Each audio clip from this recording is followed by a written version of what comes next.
మీ business ను develop చేసుకోవాలి అనుకుంటున్నారా? మీ పరపతిని పెంచుకోవాలి అనుకుంటున్నారా? అయితే ఓకే టీవీ ద్వారా L band, aston band ad, scrolling ad, ad with voice overs, logo bug, video ads ద్వారా మీ యాడ్స్ ను పబ్లిష్ చేసుకోండి. సంప్రదించవలసిన ఫోన్ నెంబర్ 8520917933.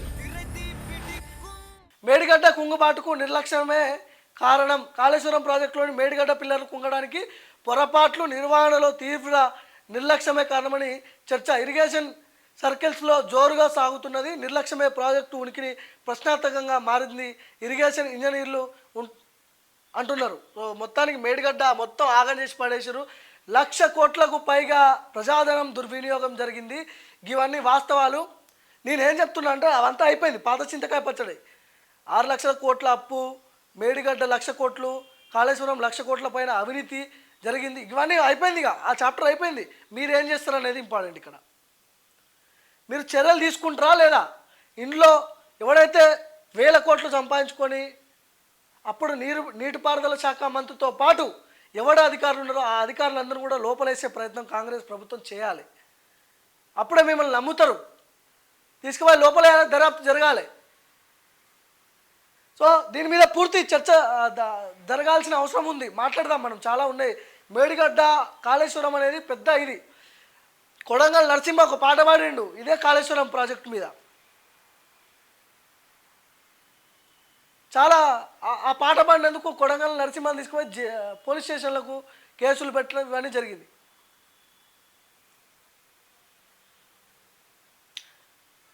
సో అవన్నీ మాట్లాడుకోవాలి మనం. కొడంగల్ నరసింహతో ఒకసారి మాట్లాడదాము మనం. ఇప్పుడు ఈ మేడిగడ్డ కుంకుబాటు అది ఇది అని జరిగింది కదా. గతంలో ఈయన ఒక పాట పాడింది దీని మీద.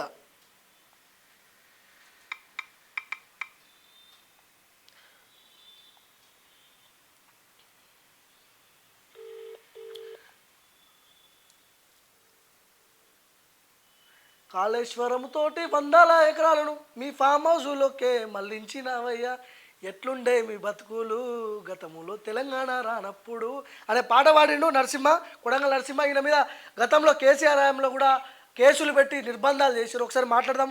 కొడంగల్ నరసింహ లైన్లో ఉన్నారు, లైవ్లో. అన్న నమస్తే. నమస్తే. నమస్తే భార్గవ్. మేడిగడ్డ కుంగుబాటుకు నిర్లక్ష్యమే కారణమట. మేడిగడ్డ కాళేశ్వరము ఇదంతా 1,00,000 కోట్లకు పైగా కుంభకోణం జరిగింది. ఇదంతా అయిపోయింది. దీని మీద చర్యలు జరుగుతాయని మీరు అనుకుంటున్నారా? దీంట్లో ఎవడైతే అవినీతికి పాల్పడ్డాడో, పైసలు దోచుకున్నారో వాళ్ళందరినీ కూడా లోపలేయాలని మీరు భావిస్తున్నారా? అసలు ఏం చెప్తారు?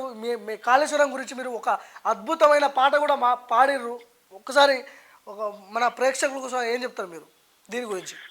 100% కాళేశ్వరం ప్రాజెక్ట్ లా 100% అవినీతి జరిగిందని మేము ఆ రోజు నుంచి చెప్పినాము. ఈ రోజు కూడా దానికి కట్టుబడే ఉన్నాం బ్రదర్. ఓకే. ముఖ్యంగా ఆ రోజు రాజశేఖర్ రెడ్డి గారు తీసుకున్నటువంటి ప్రాణహిత చేవెళ్ల ప్రాజెక్టు దాన్ని మొదలుపెట్టి దాదాపు 10,000 కోట్లతో వర్కులు కూడా అయితే కల్వకుంట్ల చంద్రశేఖరరావు అధికారంలోకి వచ్చిన తర్వాత దాన్ని మొత్తం మార్చేసి పక్కన వాడేసి కాళేశ్వరం అనే ఒక ప్రాజెక్టుని డిజైన్ చేసి ఆ డిజైన్ మొత్తం కూడా ఆయన ఫామ్ హౌస్ చుట్టూ సిరిసిల్ల, సిద్దిపేట, గజ్వేల్ చుట్టే దాన్ని తిప్పుకొని దాదాపు డొక్కు స్కూటరు, పాస్పోర్ట్ బ్రోకర్ దందాలు చేసుకునేటటువంటి కల్వకుంట్ల చంద్రశేఖరరావుకు ఈ రోజు 1,00,000 కోట్ల ఆదాయం వచ్చిందంటే కాళేశ్వరం ప్రాజెక్టు మీద వచ్చిందనే దాంట్లో ఎటువంటి సందేహం లేదు. ఆ ప్రాజెక్ట్ లో దాదాపు ఆయన 40% కమిషన్ తీసుకోవడం వల్ల అక్కడ ఉన్నటువంటి కాంట్రాక్టర్ ఒక నాసి రకమైన పనులు చేయడం తోటి ఈ రోజు ఆ ప్రాజెక్టు కృంగుబాటుకు గురైంది. మీరు ముఖ్యంగా చూసుకుంటే ఈ దేశంలో కొన్ని వందల ప్రాజెక్టులు కాంగ్రెస్ పార్టీ కట్టింది. శ్రీశైలం కావచ్చు, మంజీరా కావచ్చు, సింగూర కావచ్చు, నాగార్జున సాగర్ కావచ్చు, బాగ్రానంగర్ హవేలి కావచ్చు, ఇట్లా దేశంలో ప్రపంచంలో అతిపెద్ద ప్రాజెక్టులు కట్టినటువంటి కాంగ్రెస్ పార్టీ ఎక్కడ ఏ ఒక్క ప్రాజెక్టు, నేను ఒకటి చెప్తా బ్రదర్ మీకు, కడెం ప్రాజెక్టు మొన్న అతి భారీ వర్గాలు వస్తే ఈ కల్వకుంట్ల చంద్రశేఖరరావు అక్కడ దాన్ని కరెక్ట్ మెయింటెనెన్స్ చేయకుంటే ఆ గేట్ల మీదకి వెళ్ళి వాటర్ పోయినా గానీ చెక్కు చెదరలేదు ప్రాజెక్టు. అవును, నాగార్జున సాగర్ లాంటి ప్రాజెక్టులు. అవును, అంత వచ్చినా గానీ మరి ఆ ప్రాజెక్టుకి ఏం కాలేదు. మరి ఈ కల్వకుంట్ల చంద్రశేఖరరావు నా మానస పుత్రిక, నా కళల పుత్రిక, నేను ఏదో మొత్తం అద్భుతమైన నేనే ఇంజనీరింగ్ డిజైన్ చేసి నేను దగ్గరుండి కట్టించిన అని చెప్తే మరి పని మంత్రులు పందిరేస్తే కుక్కతో కదా కూలిపోయినట్లు నీవు ఇన్ని 1,00,000 కోట్లు 1,50,000 కోట్లు పెట్టి కట్టించినటువంటి ప్రాజెక్టు మరి ఏ వరదలు లేవు. సరే, గోదావరికి అతి భయంకరమైన వరదలు వచ్చినాయి, దాదాపు 1,00,000 క్యూసెక్లు వచ్చినాయి అంటే అది అంతేం లేదు. నార్మల్ గా ఉన్నప్పుడు ప్రాజెక్ట్ ఎట్లా కూలిపోతుంది? అవును. ఈ దేశంలో ఎక్కడన్నా ఇది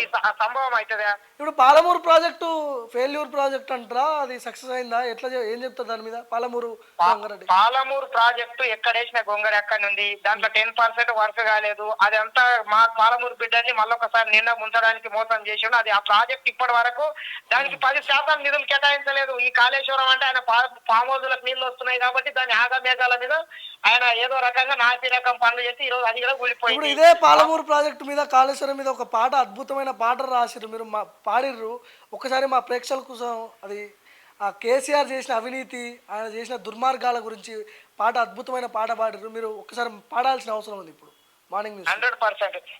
గలగల్ల పారేటి గంగమ్మ తల్లినే నీ పామౌజులోనికి మళ్ళించినావయ్యా. కాళేశ్వరం తోటి 100 ఎకరాలు పామౌజు లోపల పండించినావయ్యా. ఎట్లుండే మీ బతుకులు గతమంతా తెలంగాణ రానప్పుడు, ఎట్లుండే మీ బతుకులు గతములో పాసుపోటు బ్రోకర్లు, ఎట్లుండే మీ బతుకులు గతమంతా డొక్కు స్కూటరు రైడులు. 7 ఏళ్ల ఈ పొద్దులో మీ ఇంట 1,000 కోట్ల ఆస్తులు. తండ్రికొక ఫామ్ హౌస్, కొడుకుకొక ఫామ్ హౌస్, బిడ్డకొక ఫామ్ హౌస్ నేడు. తండ్రికొక ఫామ్ హౌస్, కొడుకుకొక ఫామ్ హౌస్, బిడ్డకొక ఫామ్ హౌస్ నేడు. అల్లుడు హరీషు సంతోషులేమో అంబానీ ఆదానిలకు పోటీ నేడు. గలగల్ల పారేటి గంగమ్మ తల్లినే నీ ఫామ్ హౌజులోనికి మళ్ళించినావయ్యా. కాళేశ్వరం తోటి 100 ఎకరాలు ఫామ్ హౌజు లోపల పండించినావయ్యా. ఎక్కడికి పోయింది మా పాలమూరు ప్రాజెక్టులు, ఎన్నాడు ఆగుతాయి మా పాలమూరు వలసలు, ఎన్నాడు మారుతాయి మా పాలమూరు బతుకులు.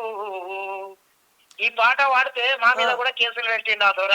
ఓకే, కేసులు పెట్టిండు. ఎన్ని నిర్బంధాలు చేసినా ఎన్ని చేసినా కల్వకుంట్ల చంద్రశేఖరరావుని అయితే అంతిమంగా గద్దె దింపినాం.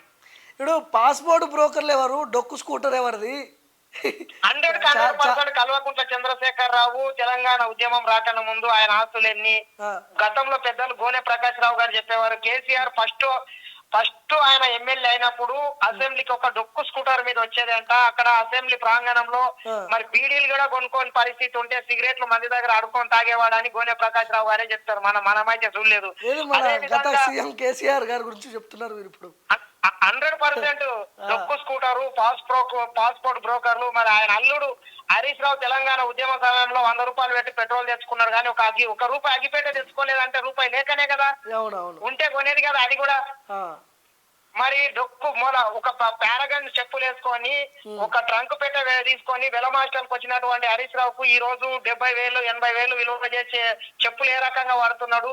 మరి ఒక చిన్న అపార్ట్మెంట్ లో 2 బెడ్రూమ్ ప్లాట్ లో ఉండేటటువంటి కవితమ్మ ఒక బ్యూటీ పార్లర్ నడుపుకుంటుండే. ఆమె ఈ రోజు 20 లక్షల విలువ చేసే బ్రాంచ్ ఎక్కడికి వెళ్ళి పెడుతున్నది. జన్వాడ జగదేవ్పూర్ లో వాళ్ళ ఫామ్ హౌస్లు ఎక్కడికి వెళ్ళి వచ్చినాయి.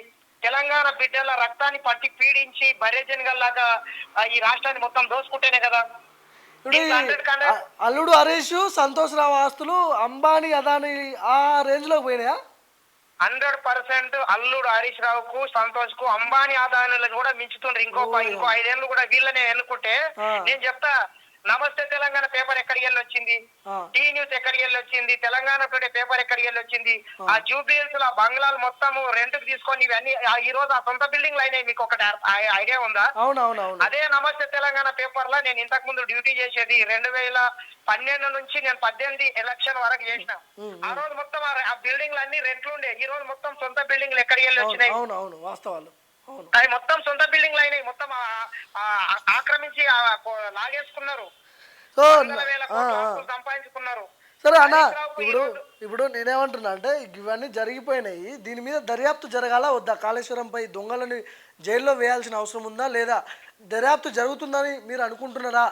ఎట్లా రేవంత్ రెడ్డి గారు దీని మీద దృష్టి పెట్టి లాలూచి పడకుండా ఖచ్చితంగా ఈ దుర్మార్గులందరినీ లోపలేచే అవకాశం ఉందా లేదా?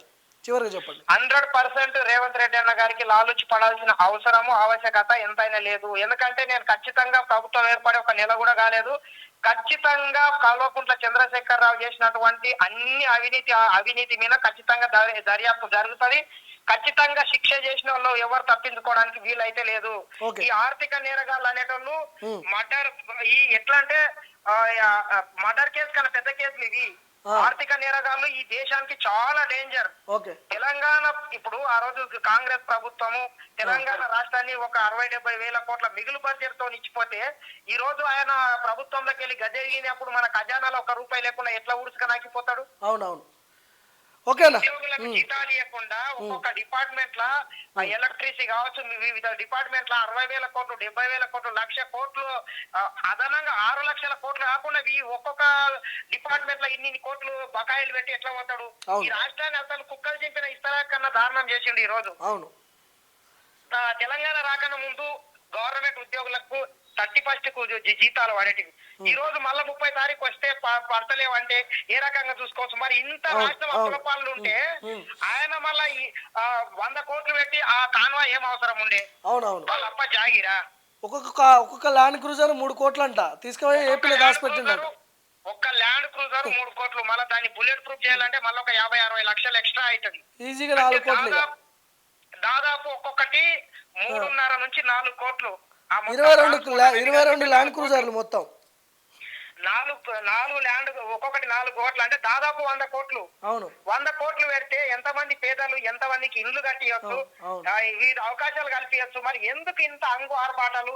ఆయన కొన్న పాత ల్యాండ్ క్రూజర్లు ఇప్పటి వరకు నిన్న తిరిగింది లేదు, సచ్చింది లేదు. పోతే ఫామ్ హౌస్ కు లేకపోతే ప్రగతి భవన్ ఎక్కడ బయటకి వెళ్ళింది లేదు. అవును. రైట్ అన్న, థ్యాంక్ యూ అన్న. నరసింహన్న, మళ్ళీ నేను మీతో మాట్లాడే ప్రయత్నం చేస్తా. రైట్ అన్న, మరొకసారి నూతన సంవత్సర శుభాకాంక్షలు తెలంగాణ ప్రజలందరికీ. రైట్ అన్న, నమస్తే. మీకు కూడా same to you. Thank you. So Kodangal Narasimha గారు అద్భుతమైన పాట పాడిండు కేసీఆర్ అవినీతి మీద. దుర్మార్గాలన్నీ కూడా బయట పెట్టారు. డొక్కు scooter KCR, passport broker KCR, అల్లుడు హరీష్ సంతోష్ రావు అదాని అంబాలని ఆస్తులను మించిపోతున్నారంటే ఆ రేంజ్లో సంపాదన ఉన్నదని వాళ్ళ అర్థం. ఈ పాట పాడినందుకు ఈయన నిర్బంధాలు చేసిర్రు, జైల్లో పెట్టిర్రు, పోలీస్ స్టేషన్లో తిప్పిర్రు, బాగా ఇది చేసిర్రు.